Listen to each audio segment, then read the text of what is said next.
realize the continuous schedules की सबसे जल्दी extinction होती है, followed by fixed schedules and finally by variable schedules. And the reasons that were given were two. One was discrimination hypothesis and the other was generalization decrement hypothesis. इतना हमने पिछली class में. Now we are moving on to a few special types of reinforcement schedules which are also functional and which have also been studied about.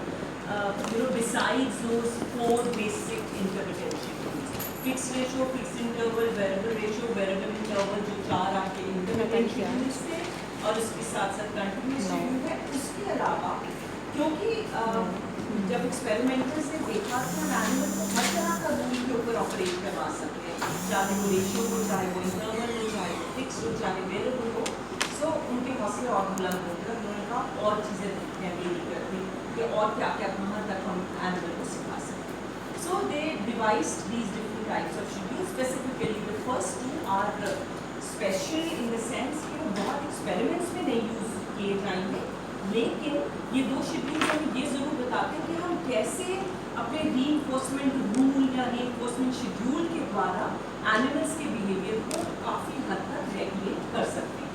So, आपका जो पहला schedule है इसमें that is called DRL या differential reinforcement of low rates, and the second is DRH which is differential reinforcement of high rates, followed by concurrent schedule, change schedule and conjunctive schedule. तो जो पिछले तीन हैं वो बहुत बेसिक हैं, उसमें एक से ज़्यादा शेड्यूल यूज होते हैं. They just come down to the description of all of them.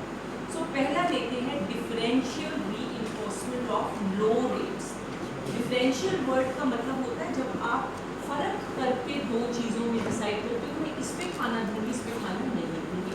और लो रेट का मतलब हम चाहते हैं कि एनिमल धीमी गति से काम करे, बहुत कम रिस्पॉन्सेज दे. मैं ये नहीं चाहती कि वो जल्दी जल्दी जाके बार प्रेस करे. जितना धीरे काम करेगा उतना ज़्यादा उसको रीइंफोर्समेंट शेड्यूल मिल सकता है.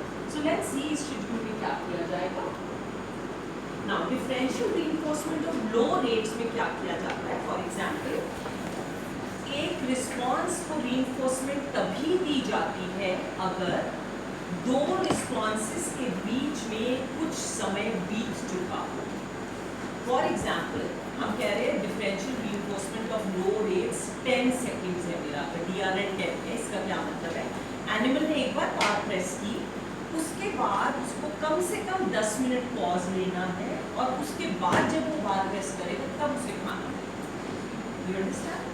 हमने फिक्स्ड इंटरवल में भी हम 10 सेकेंड करते थे, पर एनिमल उसके बीच में अगर रिस्पॉन्ड करता था तो हम उसको कोई पनिश नहीं करते थे. हम वेट करते थे कि 10 सेकेंड पूरे हो, उसके बाद एनिमल जैसे रिस्पॉन्स देगा हम उसे खाना देंगे. पर इस शेड्यूल में हम ये सिखाना चाहते हैं कि वो जो एक खाना और 10 सेकेंड के बाद अगला खाना दिया जाने वाला है, उनके बीच में एनिमल कम से कम रिस्पॉन्स करे या ना करे. मैं उसको लो रिस्पॉन्स रेट सिखाना चाहती हूँ. तो क्या रूल इन्होंने अप्लाई किया कि जब एनिमल ने एक बार प्रेस करी, उसके बाद फॉर एग्जांपल उसने दोबारा जल्दी से तीसरे सेकंड में बार प्रेस नहीं करी, तो अगर उसने तीसरे सेकंड में बार प्रेस की तो जो उसको अगला खाना मिलना है वो बाय 10 सेकंड्स पोस्टपोन हो जाता है. पहले क्या होता था, टोटल 10 सेकंड के बाद खाना मिल ही जाता था. अब बेचारा जब एक रिस्पॉन्स के बाद जल्दी ही 10 सेकंड से पहले अगर कोई रिस्पॉन्स कर देता है तो उसका खाना 10 सेकंड आगे जाता है, which means उसको खाना कम मिलेगा. That is not a condition that animal wants because is hungry. तो एनिमल धीरे धीरे स्मार्टली क्या सीख जाते हैं कुछ ट्रायल्स के बाद कि वो हर बारी का 12-15 सेकंड के बाद जाके एक बार प्रेस करते और खाना मिल जाता है. which means they learn कि अगर जल्दी जल्दी रिस्पॉन्स कर रहा हूँ मुझे खाना नहीं मिल रहा, एक बार प्रेस करके थोड़ी देर वेट करूँगा, फिर बार प्रेस करूँगा तो खाना मिल जाएगा, फिर बार प्रेस करूँगा तो खाना मिल जाएगा. अब उसके पास स्टॉप वॉच तो है नहीं कि वो ठीक 10 सेकंड के बाद करे, तो वो अंदाजे से 12-15-11 सेकंड पे जाके बार प्रेस कर लेता है. तो ओवरऑल अगर आप इस शेड्यूल को देखोगे तो एनिमल इसमें सीख जाता है कि 10 कम से कम 10-12-15 सेकंड के बाद बार प्रेस करना, तो वो पॉजेज लेता जाता है. तो इस रूल के द्वारा, इस शेड्यूल के द्वारा हम एनिमल को सिखा देते हैं कि तुम्हें कम रिस्पॉन्स करना है या थोड़े समय के बाद करना है. इसीलिए इसका नाम है differential reinforcement of low rates of response. Understand that? Yes. So, if you quickly go through what is written on the slide, every response that occurs after a pause of at least 10 seconds is reinforced. If the response is made before 10 seconds, even if it is made 10.5 seconds. तो क्या होगा? This will fail to produce the reinforcer that was stored at 10 seconds, plus it will reset the clock to 0. That means अब दोबारा से 10 second बीतने पड़ेंगे बिना response किए। तो अगर एनिमल 10 से पहले रिस्पॉन्स करता जाता है तो उसको खाना और दूर जाता है। तो ऑफकोर्स इसको सीखने में एनिमल को टाइम लगेगा, मे बी वो 50, 60, 70 बारी 100 बारी इसके थ्रू जाएगा, then we will learn the trick कि भैया मैं जितना धीरे कर रहा हूँ लगभग 12-15 सेकंड के बाद एक बार रिस्पॉन्स दे देता हूँ तो मुझे खाना मिल जाएगा। So eventually animal learns to operate at a low rate of That's okay. इसको स्पेशल टाइप इसलिए कह रहे हैं, एक तरह से इंटरवल इसमें यूज हो रहा है, लेकिन हमने इंटरवल के बियॉन्ड चले गए कि हम चाहते हैं कि वो इंटरवल के दौरान कुछ ना करें। ठीक हो गया? सो जो DRL शेड्यूल है इसके कारण एनिमल की बहुत ही लो रेट ऑफ रिस्पॉन्डिंग आ जाती है, और एनिमल्स के पास क्योंकि एग्जैक्ट टाइम का एस्टिमेट नहीं है तो वो लगभग स्मार्टली 12-15 सेकेंड के बाद प्रेस करते रहते हैं और उनका रिस्पॉन्स रेट लेस होता है। That's okay. इसके ऊपर आपको paper DRL DRH short form में ही लिखा हुआ एग्जाम में 2 मार्क्स का क्वेश्चन आता है, तो आपको पहले तो यही पता होना चाहिए DRL और DRH की फुल फॉर्म क्या है, एंड देन आप क्या सीखा। Now let's move on to DRH। DRH का मतलब, और मैं उसको जल्दी जल्दी काम करना सिखाती हूँ, इतना जल्दी कि तुम्हें 3 सेकेंड में 10 बार रिस्पॉन्स देना है। जैसे एनिमल क्या, he just has to quickly keep on pressing, which means now till the time animal has made 10 responses, at least 10, ज़्यादा हुए तो हुए, तो कम से कम 3 सेकंड में अगर उसने 10 बार प्रेस करी उसको खाना तभी दिया जाएगा। अगर वो कम रिस्पॉन्सेस करता है तो आप थोड़ा सा वेट करेंगे। इनिशियली जब आप DRH से खाना चाहते हो तो आपको शायद खाना देते रहना है, क्योंकि हमें शेक करना पड़ेगा एनिमल के ब्रीदिंग को, भैया आप जल्दी करना है। तो सपोज उसने एक बार प्रेस किया तो शुरू में आप उसको खाना दे दोगे, फिर थोड़ी देर के बाद आप स्ट्रिक्ट हो जाओगे कि भैया आपको 10 बार प्रेस करना पड़ेगा, एंड यू विल सी कि एनिमल लगभग 3 सेकंड में 11 से 12 बार प्रेस कर लेगा मेरे से, क्योंकि उसको ये समझ आ जाती है कि मैं जितना जल्दी काम करूँगा उतना जल्दी मुझे खाना मिलेगा। So with in 3 seconds he can get food if he has made at least 10 bar presses or 10 responses. So this kind of schedule is something that is selectively reinforcing quick responding, rapid responding. तो अगर हम कहीं पर भी किसी से जल्दी काम करवाना चाहते हैं तो ज़रूरी रूल है कि कम समय में ज़्यादा काम करो तभी खाना मिलेगा। As I said right in the beginning, ये शेड्यूल्स एक्सपेरिमेंट्स में बहुत यूज़ नहीं किए जाते। These are just testimony to the fact कि आप कैसे कोई भी रूल कर सिखा सकते हो एनिमल को ऑपरेट करवा के, because reinforcement is very strong, because law of effect is very very strong. कई लोग इसमें पनिशर भी ऐड कर देते हैं। फॉर एग्जाम्पल एनिमल ने अगर 3 सेकंड में समझो एक ही रिस्पॉन्स किया तो उसको 3 सेकंड बाद एक शॉक दे सकते हो कि एनिमल को आप ये भी सिखा दोगे कि भैया तेज करो तो खाना मिल रहा है, अगर धीमा करोगे तो शॉक मिल रहा है।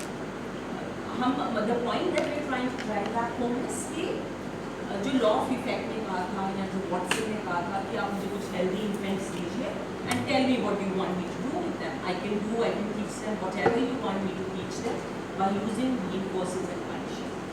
तो जो बिहेवियर बढ़ाना है उसमें रिवॉर्ड दे दो, जो घटाना है उसमें पनिशर दे दो, और उनके हिसाब से बस ये रिवॉर्ड और पनिशर ही मैटर करते हैं। हालांकि बाद में क्रिटिसिज्म भी मिला व्हाट्सन को, तो व्हाट अबाउट ऑर्गेनिज्मिक फैक्टर्स, आपको मैं कोई रिवॉर्ड देखती जाऊँ पर आप अपनी अलग स्टेज में हो, आप आज किसी कारण स्ट्रेस्ड हो, आप स्लीप डिप्राइव्ड हो, आप अनवेल हो, तो आपके लिए मेरा रीइंफोर्सर उतना अट्रैक्टिव नहीं होगा।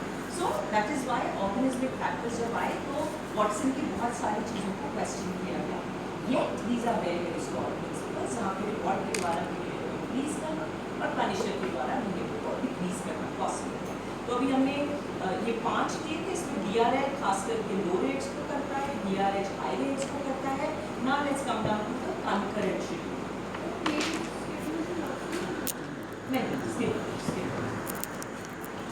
नाउ ये जो 3 शेड्यूल्स हैं, कंकरेंट, चेन और कंजंक्टिव, ये एक सिंगुलर शेड्यूल नहीं है, इसमें हम कम से कम 2 या 2 से ज़्यादा सिंगुलर शेड्यूल्स को कंबाइन करते हैं। ठीक है, कंकरेंट शब्द का मतलब होता है एक साथ। फॉर एग्जाम्पल मैं कहूँगी ECP class in MA1 and clinical class in MA2 are concurrently being held, मतलब साथ साथ हो रही है, एक ही समय में हो रही है। तो कंकरेंट शेड्यूल में क्या होता है, एनिमल को चैम्बर में लेके जाया जाता है जहाँ पर उसको लेट्स से 1 के बजाय 2 या 3 लिवर्स दे दिए जाते हैं। एक लिवर पे आप खाना फिक्स रेशियो शेड्यूल पे दे रहे हो, दूसरे पे आप फिक्स इंटरवल पे दे रहे हो, तीसरे पे आप वेरिएबल। अब मैं ये देखना चाहती हूँ कि ये जो एनिमल है जब वो सीख जाता है कि तीनों किस किस पे ऑपरेट कर रहे हैं, किसको उसे कितनी देर में या कितने काम के बाद खाना मिल रहा है, तो कौन सा प्रेफर करें।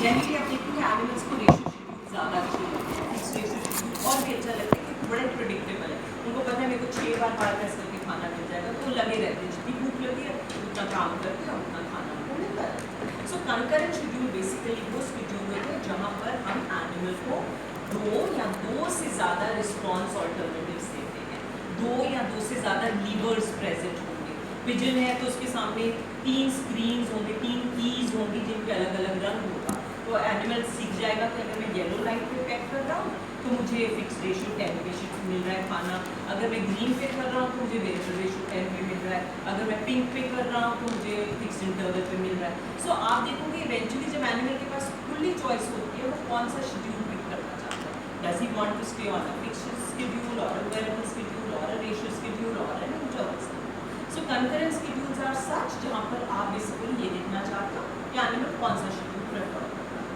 राइट। सो कंकरेंट का मतलब इकट्ठे एनिमल को लिवर और उससे मिलने वाला खाना दोनों मिल जाते हैं और हर एक लिवर के ऊपर अलग रीइंफोर्समेंट शेड्यूल ऑपरेट करता है बिकॉज दे आर कंकरेंटली और simultaneously presented, that is why we call them concurrent schedule. Next is chain schedule. Chain का मतलब होता है सीक्वेंस, ठीक है। इसमें भी आप एक से ज़्यादा, फॉर एग्जाम्पल मैं 2 शेड्यूल्स दे रही हूँ, ठीक है। अब जो जब भी हम एक से ज़्यादा शेड्यूल यूज़ करते हैं उनको हम कई बार सिंपल भाषा में मल्टीपल शेड्यूल भी बोल सकते हैं। एक मेरा मल्टीपल शेड्यूल है, रादर चेन शेड्यूल है, जिसमें कि मैं 2 शेड्यूल यूज़ करें, जैसे कि fixed interval 1 minute, fixed ratio 10। 2 schedules हो गए, एक फिक्स्ड इंटरवल 1 मिनट हो गया और दूसरा फिक्स्ड रेशियो 10 हो गया। अगर मैं चेन शेड्यूल प्रेजेंट कर रही हूँ तो एनिमल को पहले फिक्स्ड इंटरवल 1 मिनट पूरा करना पड़ेगा, उसके बाद फिक्स्ड रेशियो 10 करना पड़ेगा, फिर जाकर उसको खाना मिलेगा। मतलब एनिमल जाएगा वहाँ पर, हो सकता है वो जाके बार प्रेस करे, एक बार करे, 2 बार करे, करता रहे। मेरा जैसे एनिमल गया तो मैंने एक येलो लाइट जला दी प्लेलिस्ट में, और जब येलो लाइट जल रही है उसका मतलब है एनिमल इवेंचुअली सीखेगा कि येलो लाइट की प्रेजेंस में जल्दी जल्दी रिस्पॉन्स करने का कोई फ़ायदा नहीं, क्योंकि मुझे 1 मिनट लगभग इंतज़ार करना ही करना। तो आप देखोगे एनिमल जैसे येलो लाइट जलेगी वो जाएगा, एक बार बार प्रेस करेगा, फिर बैठ जाएगा आराम से, थोड़ी देर पॉज लेगा, फिर जैसे ही वो 1 मिनट पूरा होने वाला होगा उसका वही फिक्स्ड इंटरवल स्कैलर बिहेवियर आएगा, धीरे धीरे शुरू करेगा और जैसे ही 1 मिनट खत्म होगा तो जल्दी जल्दी रिस्पॉन्स करेगा। अब 1 मिनट पूरा होने के बाद हमारे को, आपको याद होगा फिक्स्ड इंटरवल में कहते हैं एक रिस्पॉन्स हमें और चाहिए और एनिमल को खाना देंगे, लेकिन ये चेंज शेड्यूल है। तो फिक्स इंटरवल 1 मिनट के बाद क्या है, FR 10। तो जैसे ही 1 मिनट पूरा होता है एनिमल ऑलरेडी वो स्कैलप बिहेवियर दिखा रहा है, जल्दी जल्दी रिस्पॉन्ड कर रहा है, तो जो लाइट है वो येलो से रेड में बदल जाती है, मतलब अब रेशियो शेड्यूल चालू हो गया। और जैसे ही वो 1 मिनट येलो से रेड पे लाइट आती है एनिमल रिस्पॉन्स करना नहीं रोकता, क्योंकि उसको पता है कि बस अब जल्दी मुझे खाना मिलने वाला है, तो वो जल्दी जल्दी जैसे ही उसके 10 बार प्रेस होते हैं तब आप उसको खाना दे देते। ये एक ट्रायल हुआ। चेन शेड्यूल में ज़रूरी होता है कि एनिमल को एक सीक्वेंस में पहले शेड्यूल को ख़त्म होने देना है, फिर दूसरे को होने देना है, और जब दोनों की रिक्वायरमेंट्स पूरी हो जाएंगी तब एनिमल को खाना देना। हम चेन शेड्यूल में हमें 1 मिनट इंतज़ार करना ही करना है, उसके बाद 10 रिस्पॉन्सेज की वेट करनी ही करनी है। जब 1 मिनट और 10 रिस्पॉन्सेज हो जाएंगे उसके बाद हम खाना। क्लियर है ये सबको? चेन वर्ड का मतलब है animal has to fulfil the requirements of each component of the schedule in a sequence. हम अगर ये कहें कि वो 10 बार प्रेस करके बैठ जाए और उसके बाद 1 मिनट वेट कर, उसको अब चेंज नहीं करें। चेन का मतलब है पहले उसको 1 मिनट बिताना है, उसके बाद उसको 10 बार प्रेस करना है। और चेन के बाद अगला शेड्यूल है कंजंक्टिव। इसमें भी वैसे ही 2 शेड्यूल्स हैं, एक FI 1 मिनट और FR 10 है, लेकिन इसमें आपको एक के बाद दूसरे की रिक्वायरमेंट जरूरी नहीं है। इसमें एनिमल क्या कर सकता है, जैसे ही आपकी क्लॉक शुरू हुई 1 मिनट के बाद आपने खाना देना है, for example fix interval 1 minute और FR 10 है, तो एनिमल जैसे ही क्लॉक शुरू हुई अगर वो with in that 1 minute 10 times bar press कर देता है तो आपका FR शेड्यूल तो पूरा हो गया। अब जैसे 1 मिनट पूरा होगा उसके बाद एनिमल के पहले combination of two schedules, but there is no precondition, there is no condition कि एनिमल एक सीक्वेंस में करेगा, वो उनको कंकरेंटली भी हैंडल कर सकता है कि FR की रिक्वायरमेंट पूरी करके बैठ जाए, फिर जब FI खत्म होगा तो उसको खाना मिल जाएगा. So you understand the difference between chain and conjunctive. दोनों में ही दो शेड्यूल्स है. कंजंक्टिव में सीक्वेंस की जरूरत नहीं है, एनिमल दोनों की रिक्वायरमेंट जैसे पूरी होगी उसको खाना दे दिया जाएगा. और जो चेन शेड्यूल है उसमें जरूरी है कि पहले एक पूरा होगा टाइम वाला, उसके बाद FR वाला पूरा होगा, फिर उसको खाना. फर्क समझ आ गया? यस. सो ये हैं आपके 5 और शेड्यूल. सो फॉर एग्जांपल आपको क्वेश्चन आता है what are the different types of reinforcement schedules. तो आप लिखेंगे कंटिन्यूअस शेड्यूल और इंटरमिटेंट शेड्यूल, उसके आगे रेशियो एंड इंटरवल, उसके बाद fix ratio, variable ratio, fixed interval, variable interval, and then these 5 special types. So एक तरह से आपके एक continuous schedule हो गया, 4 आपके intermittent हो गए, DRL, DRH, concurrent, chain and conjunctive. तो आपके पास 10 schedules हैं लिखने के लिए. अगर क्वेश्चन में सिर्फ टाइप्स पूछा है तो प्लीज इनको ब्रीफली जरूर मेंशन कीजिए. फैचेस इन मार्क्स, डिटेल नहीं, हमने जितना किया उतना. शॉर्ट क्वेश्चन भी आता है अगर 2 मार्क्स का, DRL, DRH, कंकरेंट, तो यू शुड नो ये एक चीज़ आपको उसमें लिखनी है. लेकिन हमारे लिए ज़्यादा important, if you go back to your syllabus, remember we spoke about experimental analysis.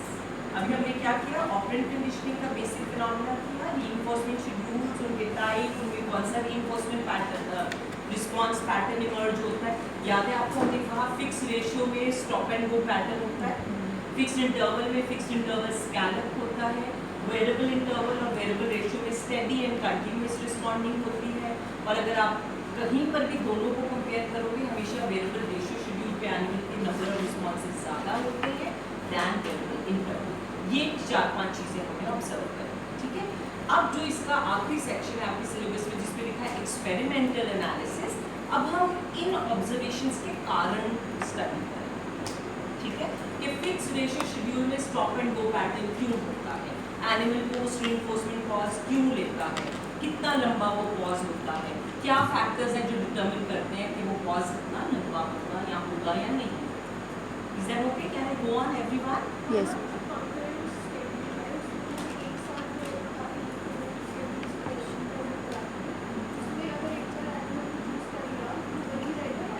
He can vary. He has all the freedom in the world. हो सकता है वो एडवेंचर पसंद करता है, उसको वैरायटी ज़्यादा पसंद हो, तो शायद एक बार करके और स्मार्टर होगा तो क्या करेगा? फॉर एग्जांपल FR10 में 10 बार प्रेस की खाना मिल गया, उसके बाद दूसरे को एक बार प्रेस कराएगा, एक्टिव करके आ जाएगा उसको. उसके बाद जैसे उसमें 15 सेकंड बीतेंगे वहाँ भी खाना अवेलेबल होगा. मीनवाइल वापस आके फिर से FR10 पे खाना ले लेगा. So there will be lots and lots of individual differences. But these are condition जहाँ पे हमें ये पता चलता है कि जनरली एनिमल्स जो है, इवन ह्यूमन बींग्स का वो रेशियो शेड्यूल ज़्यादा प्रेफर करते हैं. कि अगर मुझे ये पता, तो मुझे कह दे कि भैया तुम्हें 3 घंटे तो वेट करनी ही पड़ेगी, तो आपको हेल्पलेसनेस होगी, आपको लगेगा क्या है 3 घंटे में कुछ कर ही नहीं सकते. पर अगर मैं आपको कहूँ कि अगर 30 बार ये चीज़ बार प्रेस कर लो कि आपको चीज़ मिल जाएगी, आपका रिवॉर्ड मिल जाएगा, possibly you will more in control. We like condition जहाँ पे मेरा कंट्रोल हो या मैं डिटर्मिन कर सकती हूँ कि मैं कितनी जल्दी रीड हो सकता. तो जनरली लोगों को रेशियो शेड्यूल्स पसंद आते हैं, एनिमल्स को भी रेशियो शेड्यूल्स पसंद आते हैं. अगर फिक्स्ड हो तो बड़ा ही अच्छा है क्योंकि बड़ा प्रिडिक्टेबल हो जाता है, but totally in control. Variable ratio experimenters के लिए अच्छे हैं या टीचर्स के लिए अच्छे हैं. अगर हमने बच्चों को, मैं चाहती हूँ कि हर रोज़ आप पढ़ के आओ, अगर मैं ये कह दूँ कि मैं किसी भी दिन आपका एक टेस्ट ले लूँगी, तो मेरे लिए ये इंश्योर करना that children are studying on an everyday basis, it becomes a good schedule. Because हमें पता है वेरिएबल शेड्यूल्स पे एनिमल जो है, जो सब्जेक्ट है वो स्टेडीली काम करते रहते, कंटिन्यूअसली काम करते रहते, बिना बात के लंबी ब्रेक्स नहीं. राइट. चले आगे. यस. चले.